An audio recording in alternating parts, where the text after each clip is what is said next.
Shalom, selamat pagi jemaat yang diberkati oleh Tuhan. Mari siapkan hati kita untuk bersama-sama mendengar kebenaran firman Tuhan. Haleluya. Nyanyikan pujian ini bersama dengan saya. Dia yang memulihkan kehidupan kita. Kau Tuhan yang pulihkanku. Kau Yesus yang sembuhkanku.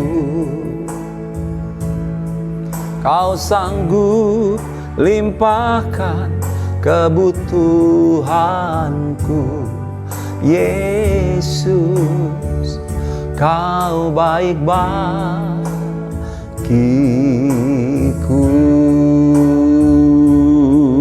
Katakan ku sembah Kau, ku sembah Kau, ku agungkan. Kau ajaib dalam hidupku. Ku sembah Kau, ku agungkan. Yesus, Kau jawabanku. Ku sembah Kau, ku sembah Kau, ya Tuhan, ku agungkan. Kau ajaib dalam hidupku. Ku sembah Kau, ku agungkan. Yesus, Kau jawabanku. Oh, Yesus, Kau jawabanku. Yesus, Kau jawabanku.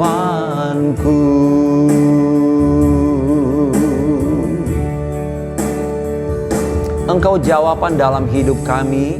Itu sebabnya di pagi yang baik, sebelum beraktivitas kami datang kepadamu, membawa seluruh hidup kami. Isi penuh bejana hati kami dengan berkat-berkat dari sorga lewat firman dan urapan yang baru. Kuduskan kami, urapi kami semua. Dalam nama Yesus kami berdoa. Haleluya. Amin. Puji Tuhan. Saudara sekalian, jemaat yang diberkati oleh Tuhan, pada pagi hari ini tema firman Tuhan adalah tetaplah berdoa. Ya, mari kita membaca Alkitab kita pada pagi yang baik ini, saudara sekalian, di dalam 1 Tesalonika 5 ayat yang ke-17, ayat yang sangat singkat, tetaplah berdoa, berdoalah senantiasa. Saudara sekalian, sebagaimana pujian yang tadi kita nyanyikan, Tuhan yang memulihkan kita, Tuhan yang menyembuhkan kita, Tuhan sanggup melimpahkan segala kebutuhan kita. Dia baik bagi kita. Dia Tuhan yang memulihkan kita. Dia Yesus yang menyembuhkan kita. Saudara sekalian, itu sebabnya kita patut untuk menyembah dan mengagungkan Dia, karena Dia ajaib dalam hidup kita. Yesus jawaban.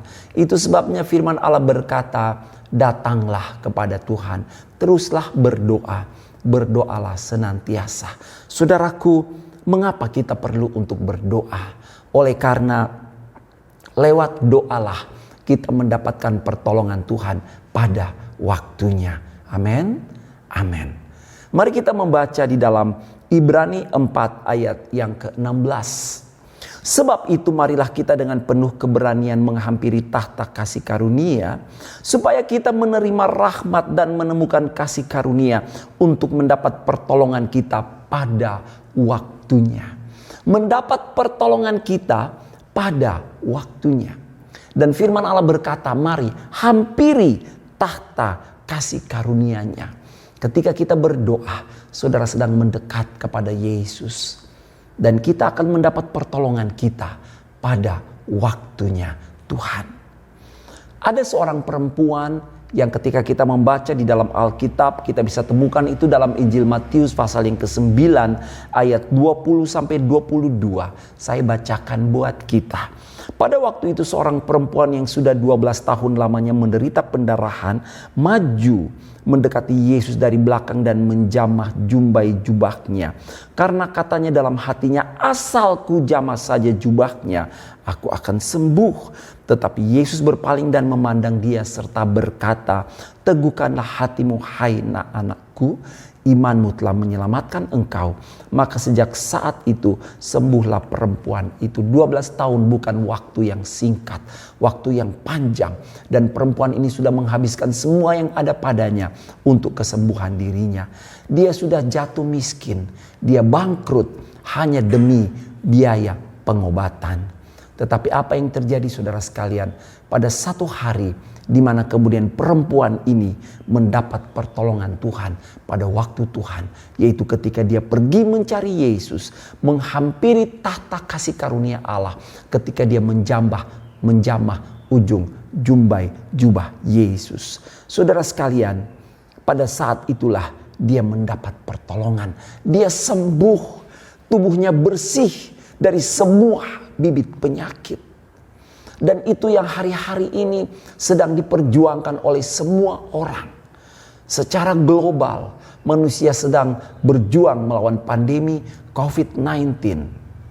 Saudara sekalian, firman Allah berkata, mari kita berdoa. Bukan hanya soal kesembuhan, bukan hanya soal mengalami jamahan Tuhan untuk sembuh dari penyakit. Bukan hanya itu. Tetapi kita berjuang untuk hari esok kita. Kita sedang berjuang buat keutuhan keluarga kita. Kita sedang berjuang untuk pendidikan kita, perkuliahan kita. Kita sedang berjuang untuk pekerjaan, profesi bisnis kita. Kita sedang berjuang untuk pelayanan kita. Kita sedang berjuang untuk pertumbuhan, pertambahan iman kita. Dan banyak hal yang sedang kita perjuangkan. Dan firman Allah berkata, saudara sekalian, ketika kita datang kepada Tuhan, kita berdoa, disitulah kita mendapat pertolongan pada waktunya. Oleh karenanya jangan putus asa hadapi pergumulan. Mari kuatkan hati untuk berdoa. Peperangan yang sesungguhnya adalah ketika kita ada di dalam doa. Saudara sekalian, kuatlah, teguhkanlah hati kita untuk terus maju dalam pergumulan. Selalu berdoa, selalu berseru kepada Tuhan, hampiri tahta kasih karunia Tuhan. Amin. Yang kedua, untuk apa kita berdoa? Mendapat kemenangan atas tipu muslihat iblis. Sebab ketika kita berdoa, maka iblis dikalahkan. Saudaraku, dalam Efesus 6 ayat yang ke-12 dan 13, karena perjuangan kita bukanlah melawan darah dan daging, tetapi melawan pemerintah-pemerintah, melawan penguasa-penguasa, melawan penghulu-penghulu dunia yang gelap ini, melawan roh-roh jahat di udara. Pemerintahan yang dimaksud adalah pemerintahan dari iblis, roh-roh jahat di udara, penguasa-penguasa udara, penghulu-penghulu dunia yang gelap. Dan kemudian firman Allah berkata di dalam ayat yang selanjutnya, sebab itu ambillah seluruh perlengkapan senjata Allah supaya kamu dapat mengadakan perlawanan pada hari yang jahat itu dan tetap berdiri sesudah kamu menyelesaikan segala sesuatu. Ayat 18, dalam doa dan permohonan berdoalah setiap waktu di dalam roh dan berjaga-jagalah di dalam doamu itu dengan permohonan yang tak putus-putusnya untuk segala orang kudus. Jadi saudara sekalian, ketika kita mulai berdoa, kita mendapat kemenangan atas tipu muslihat iblis. Sebab di dalam doa iblis dikalahkan. Ada banyak rumah tangga yang hancur oleh karena tipu muslihat iblis.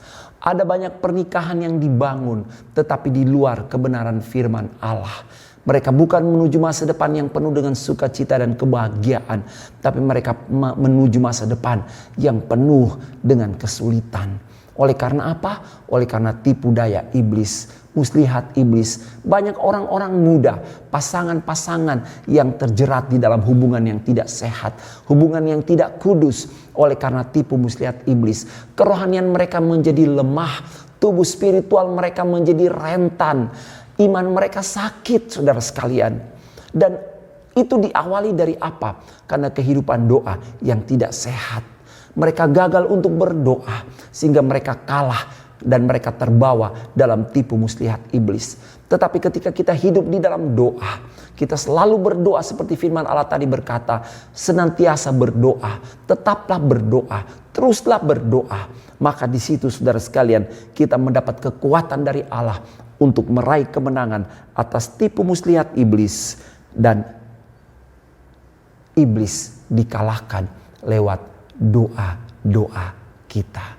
Saudara sekalian, apakah hari-hari ini saudara sedang menghadapi pekerjaan, sesuatu yang dilancarkan oleh iblis untuk menyerang rumah tangga kita? Mungkin mantra-mantra yang sedang ditujukan kepada keluarga kita, kepada pekerjaan kita, bahkan kepada diri kita sendiri. Mungkin ada pekerjaan-pekerjaan kuasa kegelapan yang sedang ditujukan kepada kita oleh orang-orang yang tidak menyukai kita. Saudara akan aman, terbungkus, tersembunyi di dalam hadirat Allah ketika saudara mulai berdoa. Sebab dalam kitab Ayub dengan jelas dikatakan, ditulis bahwa Tuhan memagari Ayub dan semua yang ada pada Ayub. Apa yang bisa kita lakukan hari-hari ini? Lakukanlah bagian kita, berdoa. Masuklah dalam secret chambermu. Masuklah dalam ruangan rahasia. Tutuplah pintu dan berdoalah. Maka di situ saudara akan terlindung. Ketika Daniel berdoa untuk masa depan Israel, maka sebenarnya Allah sudah mengirim jawaban.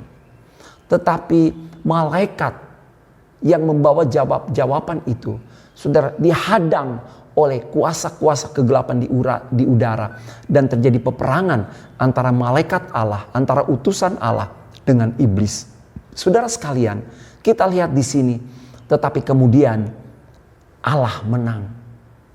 Pekerjaan iblis itu pasti dipatahkan oleh kuasa Allah. Sehingga sampai setelah 21 hari Daniel berdoa dan berpuasa, datanglah jawaban. Malaikat itu datang kepada Daniel. Ketika kita menjalani hidup kita, iblis akan berusaha untuk mencuri, membunuh, dan membinasakan.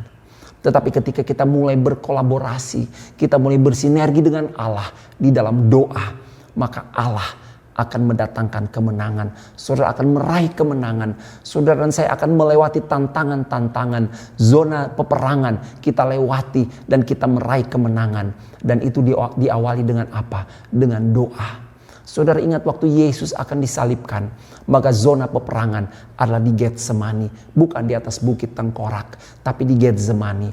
Dan di situ Yesus berdoa sampai firman Allah berkata, keringatnya menjadi seperti darah. Tetapi di akhir doa dia meraih kemenangan. Bukan kehendakku, tapi kehendak Bapa yang jadi. Saudara sekalian, mari hari yang baik ini kita benahi kembali doa kita. Kita harus jujur, terkadang kita gagal di dalam doa. Kita harus jujur, terkadang kita lalai, kita melupakan yang satu ini. Saudara sekalian, itu sebabnya berdoalah. Ketika kita berdoa, ingat, yang pertama tadi, kita mendapat pertolongan Tuhan pada waktunya. Dan yang kedua, kita akan mendapat kemenangan atas tipu muslihat iblis. Sebab di dalam doa, iblis dikalahkan. Saudara sekalian, untuk berdoa, maka kita harus hidup dalam kekudusan. Unsur penting dalam doa adalah kekudusan. Sebab apa? Sebab 1 Petrus 3 ayat 12 berkata, sebab mata Tuhan tertuju kepada orang-orang benar dan telinganya kepada permohonan mereka. Hidup berkenan di hadapan Tuhan. Hidup benar tanpa celah. Itu akan memberikan kita akses untuk apa saudara sekalian? Untuk datang ke hadirat Allah yang kudus. Sebab kita menyembah Allah yang kudus. Sebagaimana pemasmur berkata, siapa yang boleh naik atas gunung Tuhan? Siapa yang boleh berdiri di tempatnya yang kudus? Artinya siapa yang boleh menikmati kebaikan-kebaikan Tuhan, terlindung dalam hadirat Tuhan, yaitu mereka yang bersih tangannya dan murni hatinya, yang tidak menyerahkan dirinya kepada penipuan dan yang tidak bersumpah palsu. Mazmur 24 ayat 3-4. Mari hidup dalam kesucian, bertahan untuk hidup dalam kekudusan, dan berdoalah. Saudara tidak jauh dari pertolongan Tuhan. Puji Tuhan. Dan jangan lupa berdoalah di dalam nama Yesus. Unsur penting dalam doa selain kekudusan, berdoa dengan nama Yesus. Karena dalam nama Yesuslah ada jawaban. Sebagaimana firman Allah berkata dalam Yohanes 14 ayat 13. Dan apa juga yang kamu minta dalam namaku, aku akan melakukannya. Supaya Bapa dipermuliakan di dalam anak. Jika kamu meminta sesuatu kepadaku dalam namaku, aku akan melakukannya. Yohanes 14 ayat 13-14. Bahkan saya masih mendengar orang-orang yang tidak berdoa kepada Allah di dalam nama Yesus. Bahkan di gereja pun kadang-kadang kita lupa, kita berdoa, tetapi di ujung doa kita tidak mengalaskan itu di dalam nama Yesus. Ini adalah perintah Tuhan. Ketika saudara berseru memanggil nama Yesus, maka Tuhan hadir, Tuhan ada, Tuhan mendatangkan keluputan bagi saudara dan saya.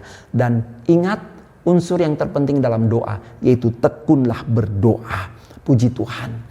Di dalam Kisah Rasul 12 ayat 5, demikianlah Petrus ditahan di dalam penjara, tetapi jemaat dengan tekun mendoakannya kepada Allah. Sampai kemudian datanglah malaikat Allah dan membawa Petrus keluar dari penjara.